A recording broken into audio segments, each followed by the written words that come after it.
welcome to the official podcast of Indian Journal of Anesthesia, Insight from Editor's Desk. I'm your host, Dr. Chandani Sinha, and today we have the distinct honor of welcoming our Editor-in-Chief, Professor Dr. Rakesh Garg.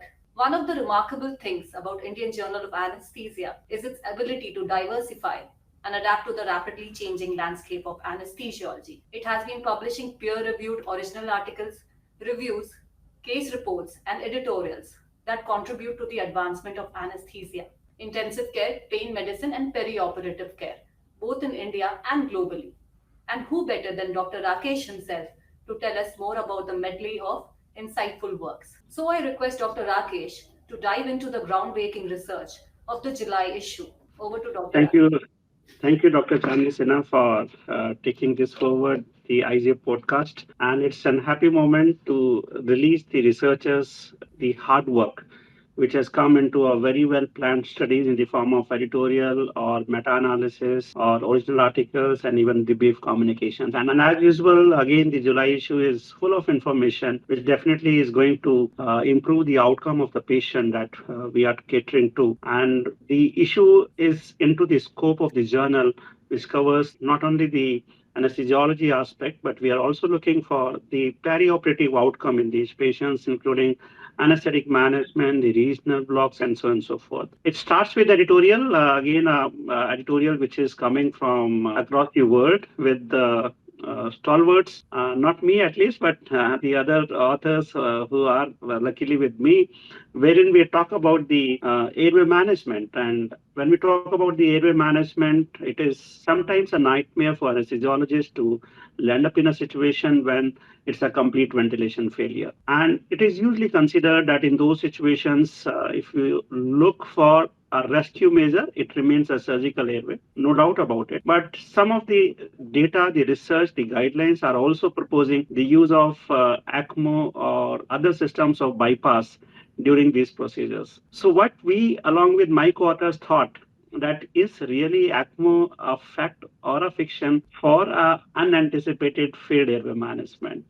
Just go through it and improve your knowledge that how ECMO would be useful. Will it be a planned procedure or it will be a rescue measure? And that is what the editorial says. Just go through this interesting one, and that would be wonderful to learn that yes, we have to be getting prepared ourselves. We have to be using these modalities, but then to what extent? Coming to the meta-analysis, meta-analysis coming from three different aspects. When we talk about the analgesia, we talk about airway management, we talk about neonatal and maternal outcomes. There is huge number of studies which has come up, and there is some differences with regards to the technique, the drugs, other addendum that we are using, which is the best, which is not the best, a little dilemma tell. And I'm sure that this three meta-analysis will take care of our dilemma to a certain extent. When we talk about the cesarean deliveries under neuroaxial anesthesia, we are always concerned that if there is a hypotension, how would it affect the maternal and fetal outcomes? And if there is a hypotension, yes, we are going to use certain drugs, and usually it is the norepinephrine or phenylephrine. Now, when to use the timings, the dosage is a big issue. Herein, the authors have done a meta-analysis where they have talked about using these drugs prophylactically versus when the hypotension happens after the neuraxial block, and they were looking for the fetal-maternal outcomes. And again, this remains an interesting study because we know that any episodes of hypotension, maybe for whatever duration, will have some impact on the maternal as well as fetal outcome. And whether the administration of norepinephrine or phenylephrine prophylactically will influence those outcomes, here is a meta-analysis for you in the IJA. Similarly, nowadays, we mentioned about difficult airway, we talk about the unanticipated editorial. But what about when there is an anticipated difficult airway? Dr. Chandni will also agree with me that it will be an awake intubation, awake airway management for these patients. And when we say the awake management for these patients would require sedation. To begin with, it was various anesthetic agents, and then come the new molecule dexmedetomidine, a successful molecule which is being used, approved for even for the awake fiber optic airway management under the sedative effect of dexmedetomidine. But which dose is the good dose for this appropriate sedation so that these patients are okay? And this is where the authors in this meta-analysis have tried to look for various dosages which has been reported in literature. And we understand that if you use a higher dose, say 1.5, 2 max per kg, yes, there is a risk of bradycardia and hypertension. If you low doses, patient will not be sedated and it will make him uncomfortable. That way, these authors have tried to look for the various dosages, how and which dose appears to be appropriate, taking in account the side effect of these drugs. And again, an interesting study. I will keep that suspicion to you, the readers. Visit the IJA website and have a look at which dose would be appropriate for the patients. Now, we know that the use of nicotine patch is one of the important aspect, and we know that there is a good incidence of smoking. These patients would come for various surgical procedures, and these transdermal nicotine patch is again being used by many patients. So how the uses of this patch will affect the perioperative outcome, because anything being used in these patients can influence the various analgesic pathway. So does it really matters or it doesn't matter? Because when we take a PAC, we do ask whether the patient is on interact. So is there an interaction? Another interesting meta-analysis for you, wherein the authors have talked about the effect of perioperative transdermal nicotine patch on postoperative pain in patients undergoing surgical procedure. So I think these meta-analysis, as usual now in IJA, a good number of meta-analysis can help you to decide your patient management more robustly, more confidently, from the evidence point of view, from the research point of view, and I'm sure that will be helping you a lot. Now, moving on the original articles, again, the combination of articles which talks about the airway management, talks about the frailty, a buzzword nowadays, and do talk about various parameters, matrices that we use in critical care. And obviously, when we talk about the publication, again, an interesting article coming up, where to publish open access journal. IJA is an open access journal. So what is the impact?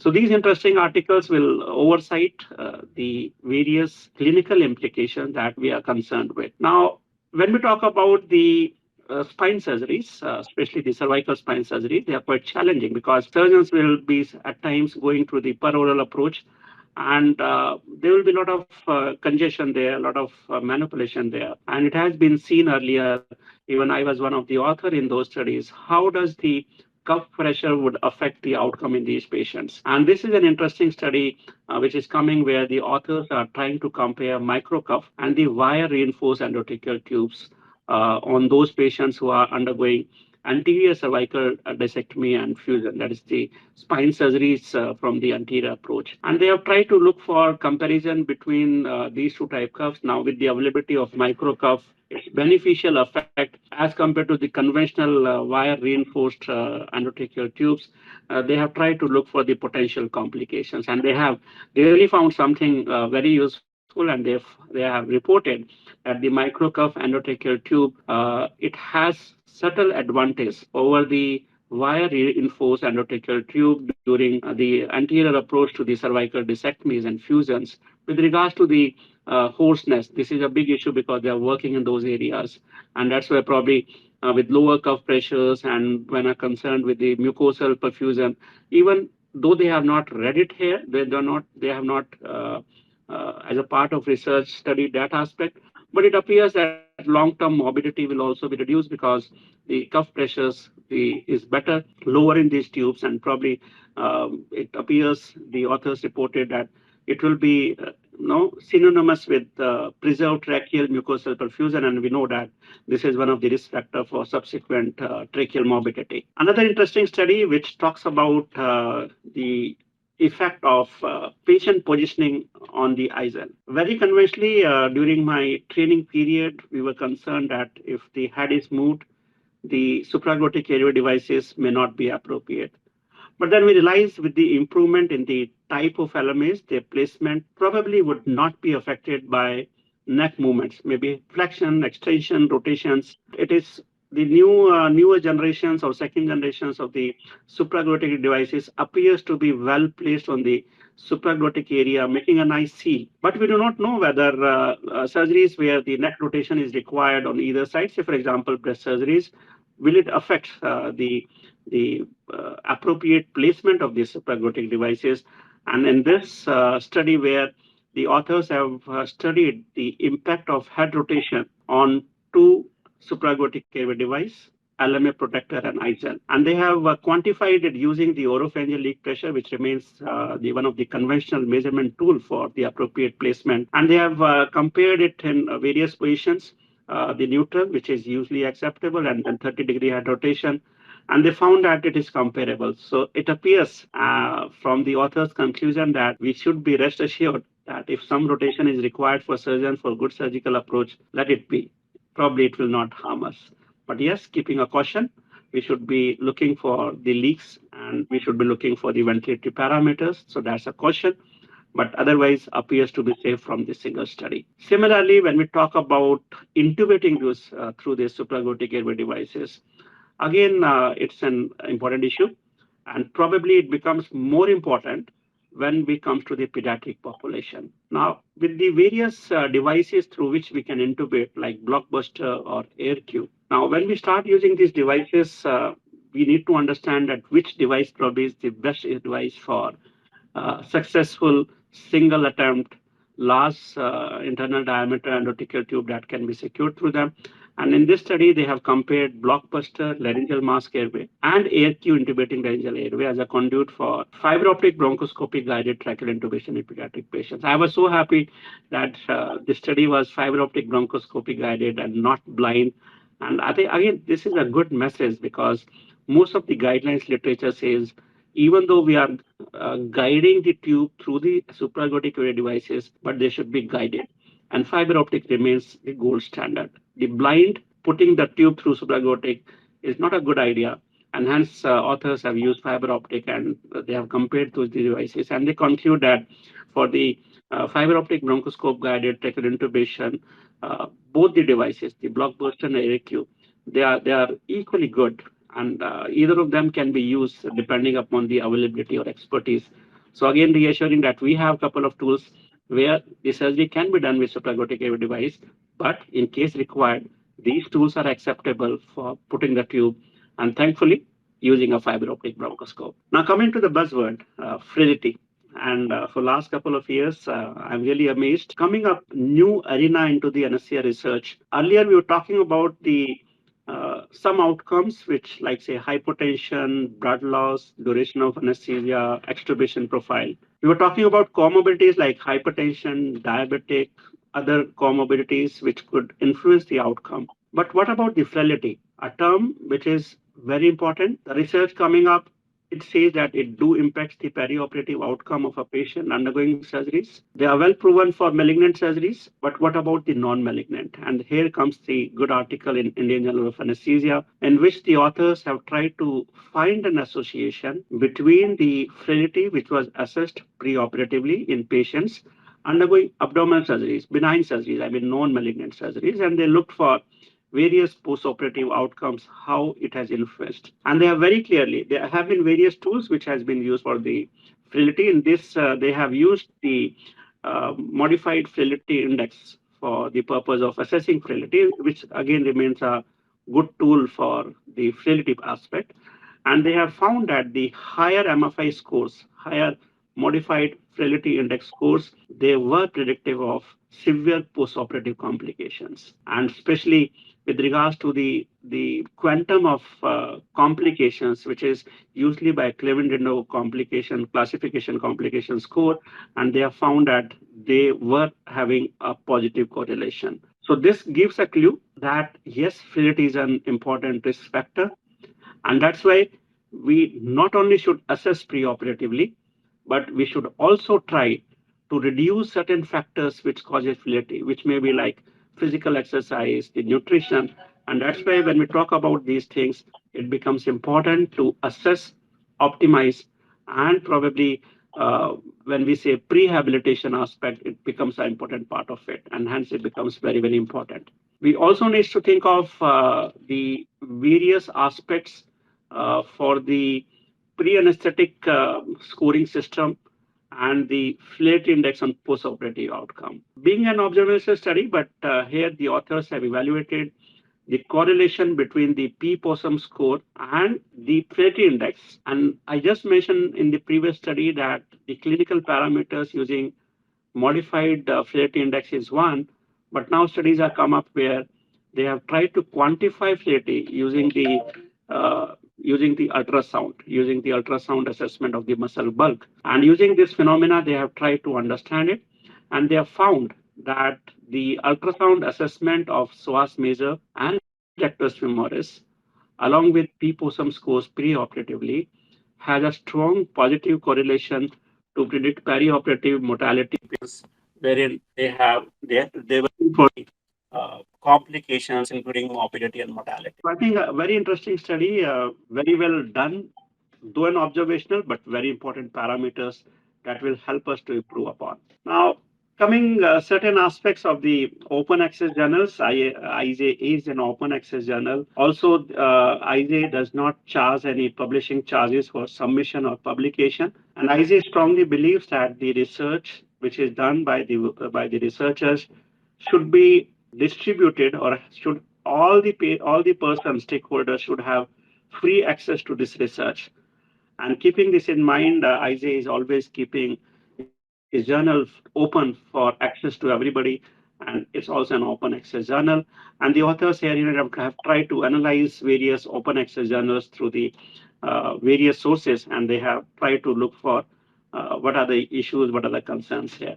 So IJA remains open access, and everybody will have access to read the author's hard work. Now, coming to the interesting articles on two things. One, when we talk about the oxygen and its delivery. And nowadays, when we talk about the liquid oxygen, we talk about the medical gas pipeline system, which is an integral part of any of the hospital infrastructures when they are prepared up. We have talked about that what audit and feedback should be done. Important one, those anesthesiologists who are also in the capacity of looking after these aspects, this will help you that what audit needs to be done and what are nitty-gritties. And same thing is the artificial intelligence coming in a big way in anesthesia and perioperative period. So a special article where the authors has talked about the role of artificial intelligence in enhancing mechanical ventilation aspects. So probably the mechanical ventilation, when we look for various parameters which are set on the ventilator, and we try to correlate with the various parameters of the patient coming from hemodynamics and other aspects, and probably the clinical parameters, how we can integrate and come to a conclusion, because there will be so many figures, graphs, and loops and charts, and how we can make meaningful decision.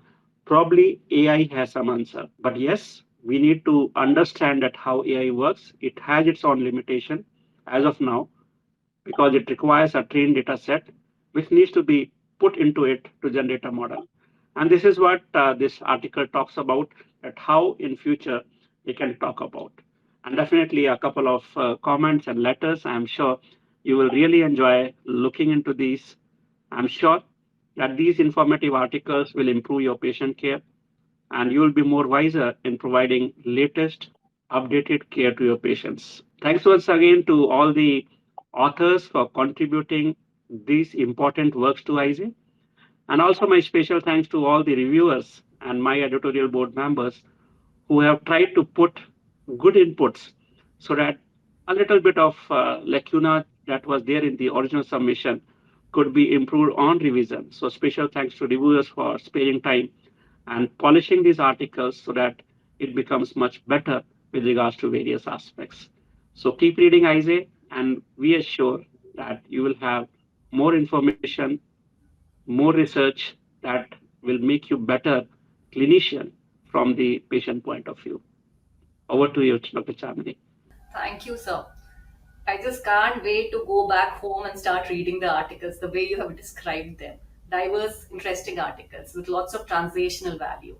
So it's been an absolute privilege to hear your insights about not only the work which is being done at IJA, but also the evolving landscape of anesthesiology in general. Thank you, listeners, for tuning in. Each episode is a step forward, and we are glad you're walking with us. Until next time, stay curious, stay safe. Bye bye, and good night.